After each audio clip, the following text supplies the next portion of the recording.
अखिल भारतीय विद्यार्थी परिषद एबीवीपी जयपुर प्रांत का 61वां प्रांत अधिवेशन गुलाबी नगरी जयपुर की पूर्णिमा यूनिवर्सिटी महाराणा प्रताप नगर में 29 से 31 दिसंबर तक सफलतापूर्वक आयोजित हुआ। इस 3 दिवसीय अधिवेशन में कुल 704 प्रतिनिधि उपस्थित रहे। मुख्य सभागार का नाम सर्जेंट सुरेंद्र कुमार मोगा के नाम पर रखा गया, जो साहस और स्वाभिमान के प्रतीक थे।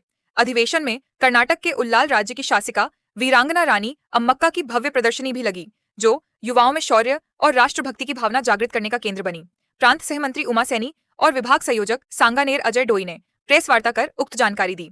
टोंक से पीयूष गौतम, ब्यूरो रिपोर्ट, स्वर्ण खबर। अखिल भारतीय विद्यार्थी परिषद का जयपुर प्रांत का जयपुर में पूर्णिमा विश्वविद्यालय में 61वां प्रांत अधिवेशन आयोजित किया गया, जिसमें लगभग 704 से अधिक प्रतिनिधियों ने भाग लिया।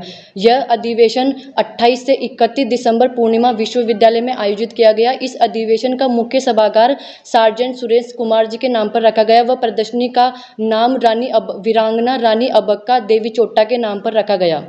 इस अधिवेशन के 28 दिसंबर को अधिवेशन के प्रदर्शनी उद्घाटन का समारोह किया गया, जिसमें कैबिनेट मंत्री सुरेंद्र सिंह रावत जी का रहना हुआ। वह 29 दिसंबर को अधिवेशन का उद्घाटन समारोह किया गया, जिसमें राजस्थान के माननीय यशस्वी मुख्यमंत्री भजनलाल शर्मा जी व राष्ट्रीय स्वयंसेवक संघ के क्षेत्रीय प्रचारक निम्बाराम जी व अभाविप के राष्ट्रीय सह संगठन मंत्री श्री देवदत्त जोशी जी का रहना हुआ।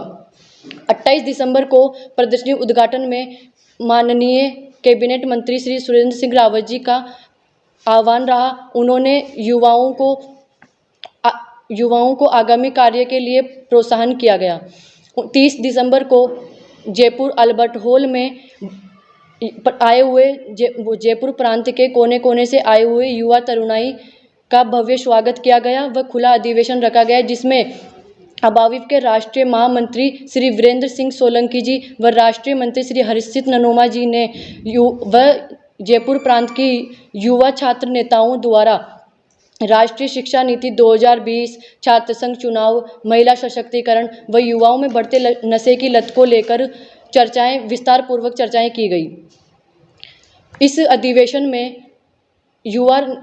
अधिवेशन में प्रतिनिधियों द्वारा प्राप्त संशोधनों सुझावों द्वारा 4 प्रस्ताव पारित किए गए, जिसमें विचारार्थ प्रस्ताव क्रमांक 1 राष्ट्रीय शिक्षा नीति 2020 व विचारार्थ प्रस्ताव क्रमांक 2 राजस्थान में छात्रावास व्यवस्था, विचारार्थ प्रस्ताव क्रमांक 3 राजस्थान में संस्कृति परंपरा और वर्तमान चुनौतियों में युवा शक्ति की भूमिका व विचारार्थ प्रस्ताव क्रमांक 4 राजस्थान में छात्र संघ चुनाव ये 4 प्रस्ताव पारित किए गए।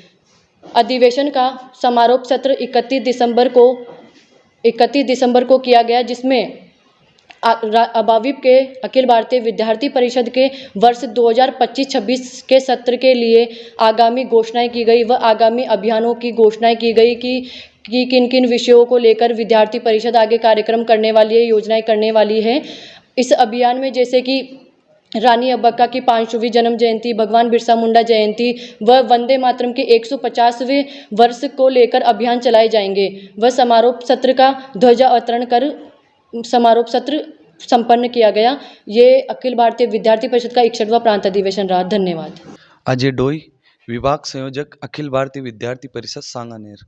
देखो, पिछली जो कांग्रेस सरकार थी, गहलोत जी की सरकार थी, वो कहीं ना कहीं ये देखते थे कि ये राजस्थान का युवा उभर कर राजनीति में ना आ जाए। उनके उनका बेटा चुनाव लड़ा था लोकसभा का, तो उनमें भी उनको डर सताया था। और जिस प्रकार से उसके गए साल अखिल भारतीय विद्यार्थी परिषद ने सारी यूनिवर्सिटियाँ जीत हासिल करी थी, उसके डर के लिए 2023 में विधानसभा के चुनाव थे। उस डर के कारण उन्होंने छात्र संघ चुनाव रद्द कर दिया। इसलिए कर दिया क्योंकि उससे प्रभाव पड़ता, और अखिल भारतीय विद्यार्थी परिषद अगर चुनाव जीतती सारे विश्वविद्यालय में, तो कांग्रेस का जो एंटी माहौल राजस्थान में देखने को मिलता।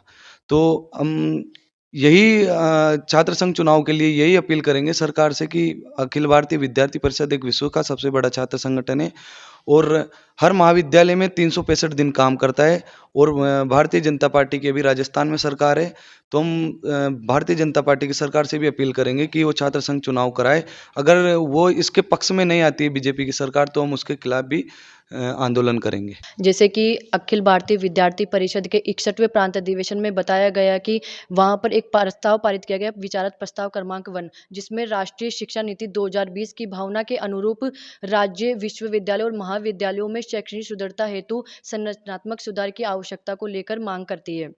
हमारा राजस्थान सरकार से ये मांग है कि जैसे कि हम लोग देखते आ रहे हैं कि विश्वविद्यालय और महाविद्यालयों में प्रवेश परिणामों को लेकर विलंब होता रहता है, और जब एडमिशन का टाइम होता है तो उस टाइम पे एडमिशन प्रक्रिया थोड़ी लंबी प्रक्रिया चलती है, तकनीकी भी प्रॉब्लम समस्याएं आती रहती है। तो हमारा यही है कि नई शिक्षा नीति ये है कि पाठ्यक्रम में भी कुछ चेंजेस किए जाएंगे, और ये आने वाले, अभी हमारी बैठक हुई है, अभी इस पर बात चल रही है, तो जल्दी हमारी राजस्थान सरकार से मांग है कि वो राष्ट्रीय शिक्षा नीति को लागू करे। और बस।